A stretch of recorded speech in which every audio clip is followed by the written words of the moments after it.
Bismillahirrahmanirrahim. Assalamualaikum warahmatullahi wabarakatuh. Halo semuanya, kembali lagi dengan aku Indah Kusuma.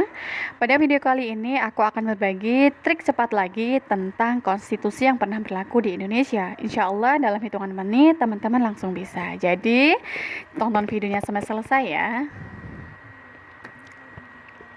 Sebelum masuk ke triknya, teman-teman harus tahu dulu nih apa itu konstitusi.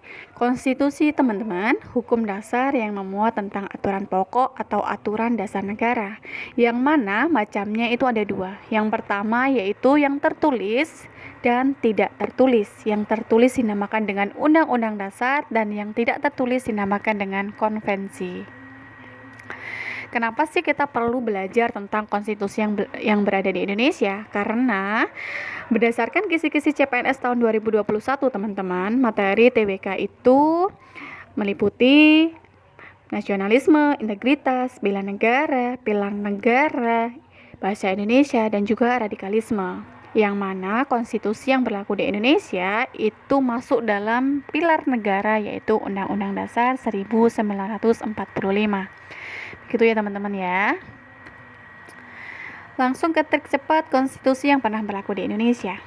Kata kuncinya yaitu teman-teman cukup mengingat kata Sarita de Presimen, yang mana sa itu diambil dari kata Undang-Undang Dasar, sedangkan ri diambil dari Konstitusi Republik Indonesia Serikat, sedangkan ta diambil dari kata sementara, sedangkan depresi diambil dari kata dekret presiden, sedangkan men diambil dari akhiran kata amandemen. Jadi buat teman-teman yang masih bingung menghafal urutannya konstitusi yang pernah berlaku di Indonesia, teman-teman cukup ingat kata Sarita de Presimen, gitu ya teman-teman ya.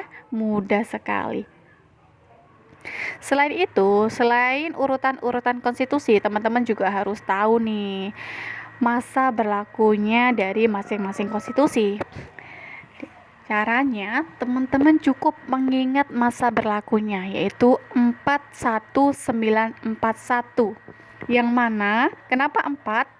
Karena Undang-Undang Dasar 1945 itu teman-teman berlaku dari tahun 45 sampai 49, yang mana itu hanya berlaku 4 tahun. Dan untuk konstitusi RIS kan hanya berlaku dari tahun 49 sampai 50, berarti 1 tahun gitu ya. Jadi kita mengingatnya dari masa berlakunya, yaitu 4 tahun, 1 tahun, 9 tahun, 41 tahun, dan 2000 sampai sekarang.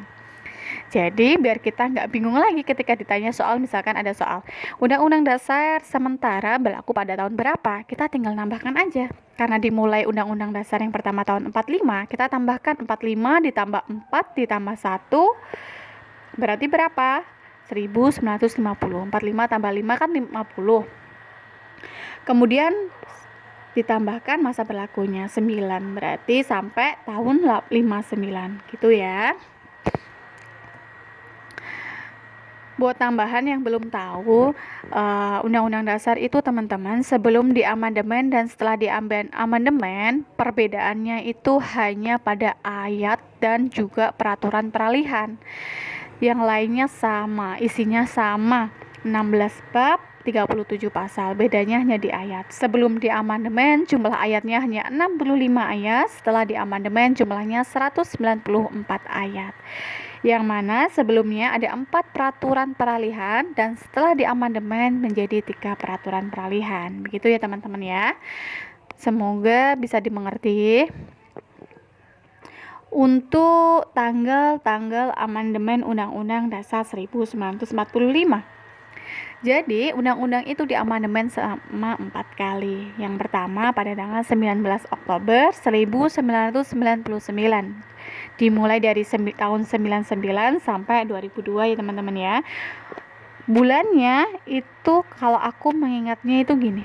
Dari bulan 10, kemudian 8, 11, 8. Jadi dari bilangan ganjilnya itu bulannya bertambah 1. Jadi bulan ke-10 ke 11. Sedangkan untuk bilangan untuk amandemen yang genap itu tetap yaitu tetap bulan Agustus. Begitu ya teman-teman ya. Ini caraku belajar, caraku mengingat tentang konstitusi yang pernah berlaku di Indonesia dan juga mengingat tanggal-tanggal bersejarah seperti tanggal amandemen Undang-Undang Dasar 1945. Semoga bermanfaat. Saya akhiri. Wassalamualaikum warahmatullahi wabarakatuh.